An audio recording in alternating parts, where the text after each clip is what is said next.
My name is Randy Tebow. I am currently the Cultural Preservation Director, Tribal Historic Preservation Officer for the Winnebago Tribe of Nebraska. I am an enrolled member of the Winnebago Tribe of Nebraska.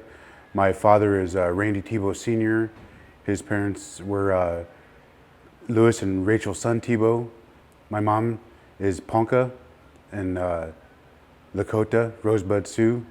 My mom is Carlotta Wright. Her parents were Theodore and Gwendolyn Birdhead Wright, and the Wright name comes from my Lakota side, the Rosebud Sioux. That's where my grandpa Ted comes from. So my name is Ben Crawford.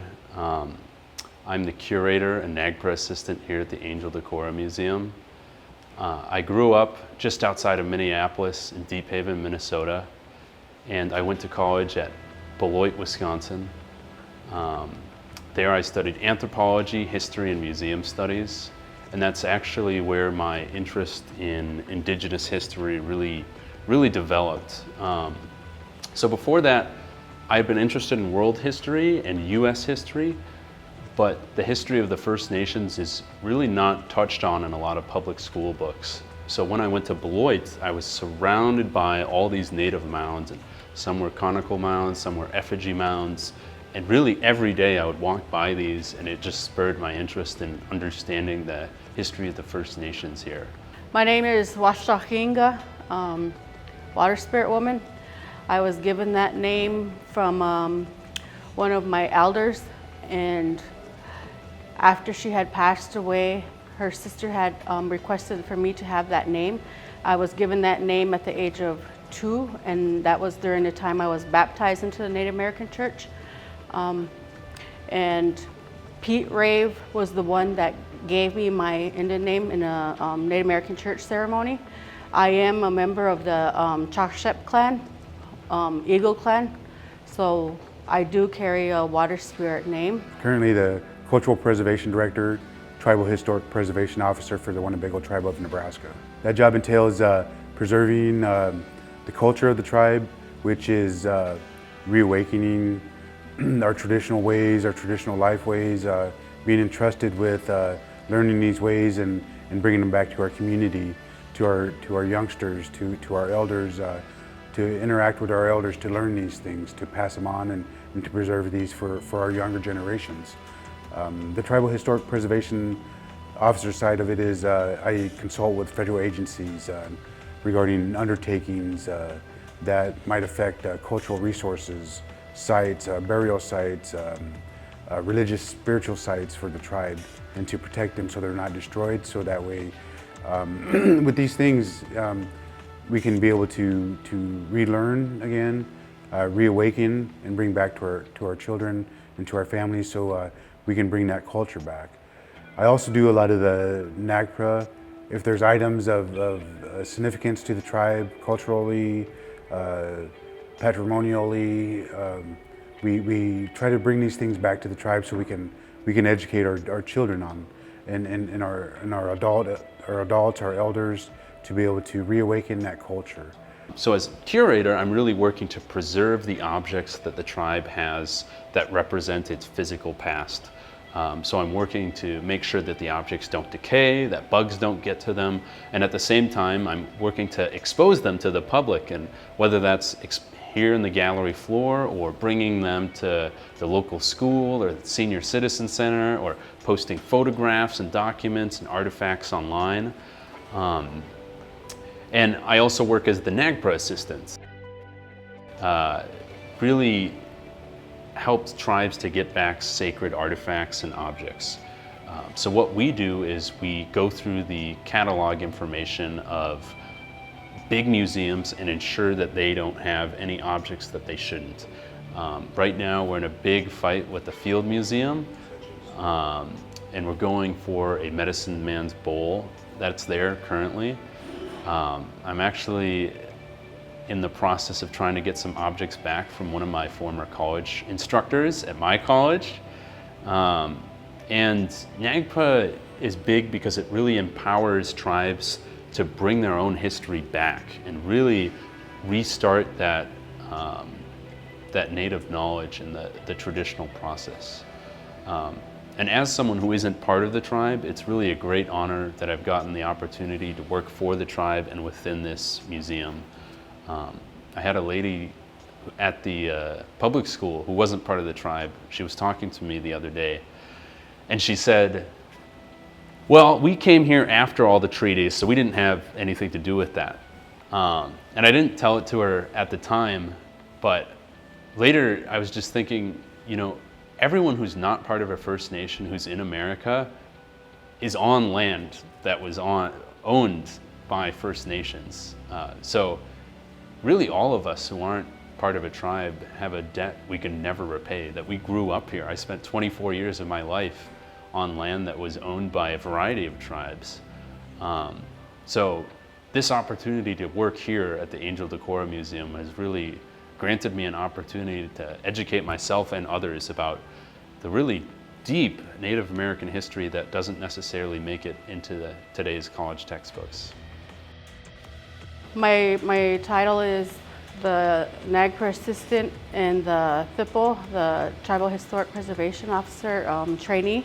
So what I do is I work under the director for the museum, and my job duties consist of a variety of things, and my main focus is what I'm doing right now is I do a lot of the research requested by people of the tribe or anybody, you know, that needs assistance with research. I research genealogy for the tribe, for members of the tribe. Recently, I just finished the research on the Young Rogue genealogy for one of our elders of the tribe, Anna Rogue. She had requested that. That's her grandfather. And currently, I am working on Levi Saintsier, and he was an interpreter for the Winnebago tribe. He worked in with a lot of the Winnebago treaties. So we named the museum the Angel Decora Museum and Research Center for a reason. Angel Decora was a member of the tribe who was born in Thurston, and she grew up here in town. And when she was a little girl, she was tricked into going to a boarding school. And when she was done, she had two choices. She could, A, she could come back here. B, she could use the knowledge that was given to her and use that to help out the tribes and all tribes in America. And what she did was she went to college, and she graduated college, became one of the first Native American women to get a college degree, and then she founded the first Native American arts department. And that might not seem like a big deal because people have been making art about Native Americans for centuries, but the problem is no Native Americans were doing that art. It tended to be from an outside perspective. It tended to be really inaccurate. A lot of times it was really racist. So what she was doing was bringing together a whole bunch of different tribes and working with them to create art that was seen on a global scale. And after she founded that arts department, she went on to be an activist. She went on to the East Coast to really fight for the rights of the tribe, and she was part of that first wave of Native American activism in the East. And unfortunately, she died very young, in her 40s. But during her short life, she did so much to help out the tribe and all the other tribes in America, and that's why we chose to name the museum after her.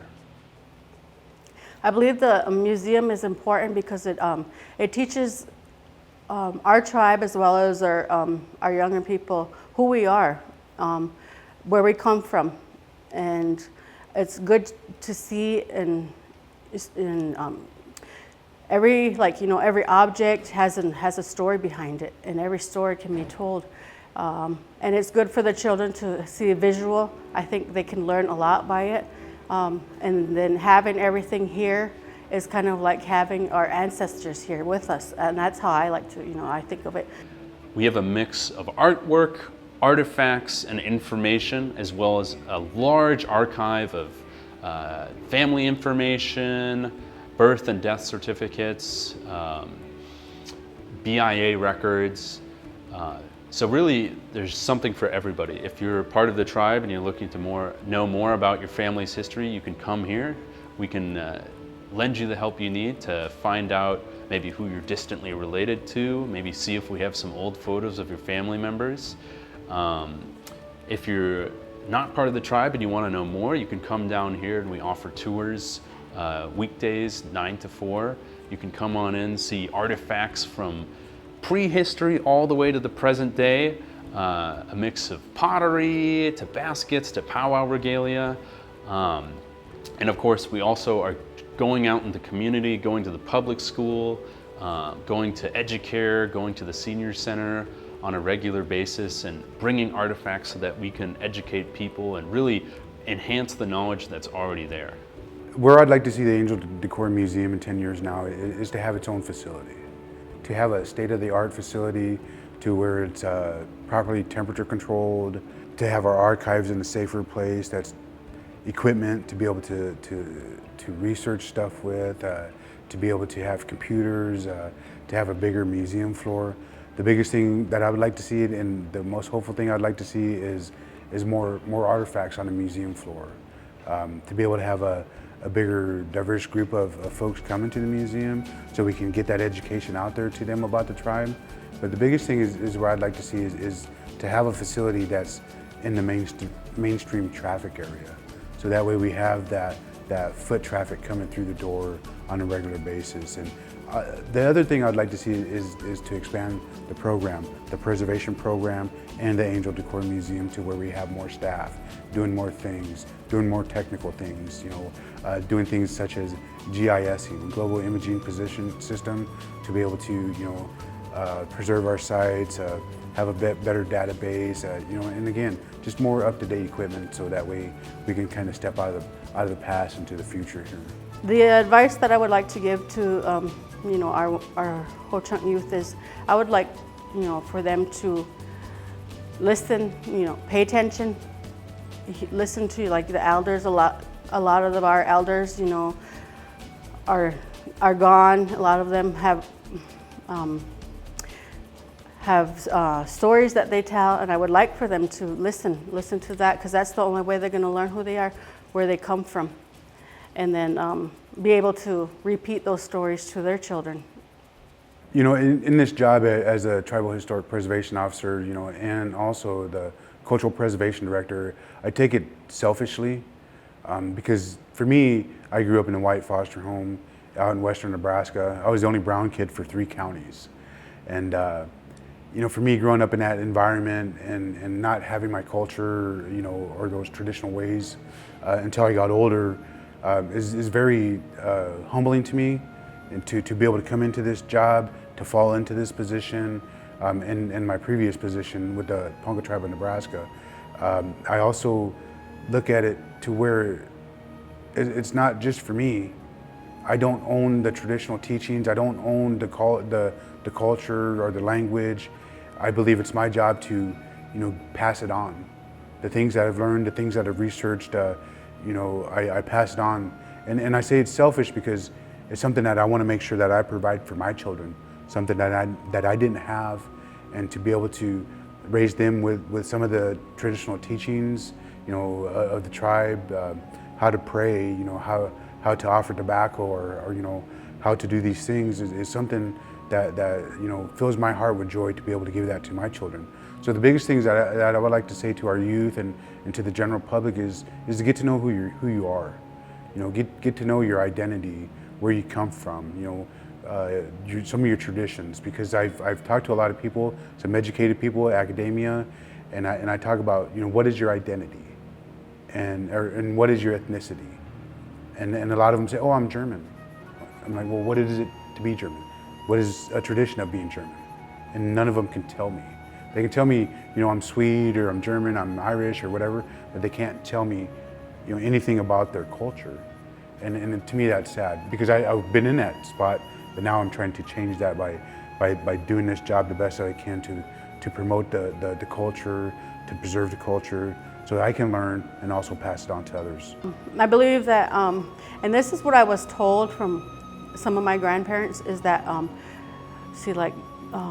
the generation, like my mother's generation, they were not taught how to speak Ho-Chunk, and there was a reason why they were not taught, is because at that time the language was, forbidden at one point, and my grandparents told me that the reason why they did not teach their children Ho-Chunk is because they thought they could have a better life just knowing how to speak English, and so they were not taught how to speak Ho-Chunk, and I think that's where, at that era, that's where we lost a lot of our language, is because of that reason. So I think language has to do a lot with our culture and who we are as a tribe. We have our culture, we have our language.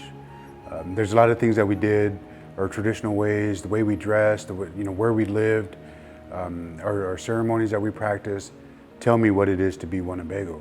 Again, it's identity. I'm not Native American, I'm not an Indian, I'm a Winnebago man, or a Ho-Chunk man, and that's where my identity comes from all the traditional things that I learned, all of the traditional things that I research.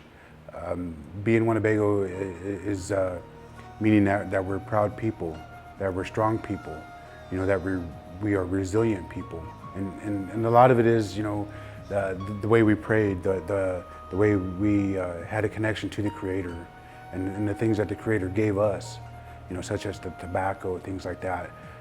That all encompasses everything that I look at as being Winnebago and what it means to be Winnebago. So I look at all these things and I bring it together.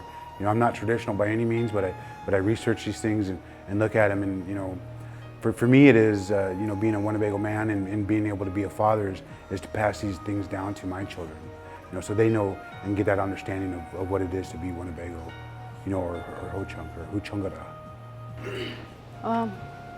Well, recently, what does it mean to be Winnebago? Recently, we just found out that, I found out, and that Winnebago means cranberry.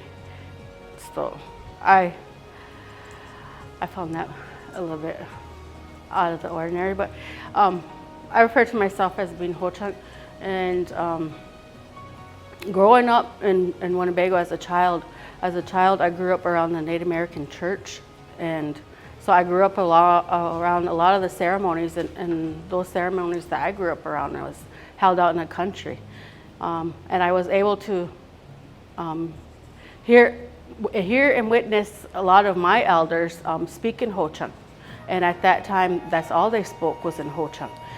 And the way that I was very, I guess, fortunate to be able to witness and to hear a lot of the elders speak that, being around that and seeing them how they communicate, how they do things, that because they were very traditional people, and they had their certain ways of conducting different ceremonies. So I find that it's something that I treasure. It's a memory that I will never forget, and I feel like I wish that children today would have been able to experience some of the things that I have seen as a young child, where they don't have that anymore, where our elders are gone now, and those teachings that they had, some of them are lost. And in those stories, you can't bring those stories, back to how they had told those stories for the children. Many children don't hear those. So we're located at Little Priest Tribal College in the ThunderClan building. We're open Mondays through Fridays, 9 to 4. If you're ever interested in doing a tour on the weekends or a tour after hours, just feel free to contact the museum. We're very open to doing tours with school groups, members of other tribes. Even if you're non-Native and just want to understand more about the tribe, understand more about Native American history, come on in, we'd love to have you.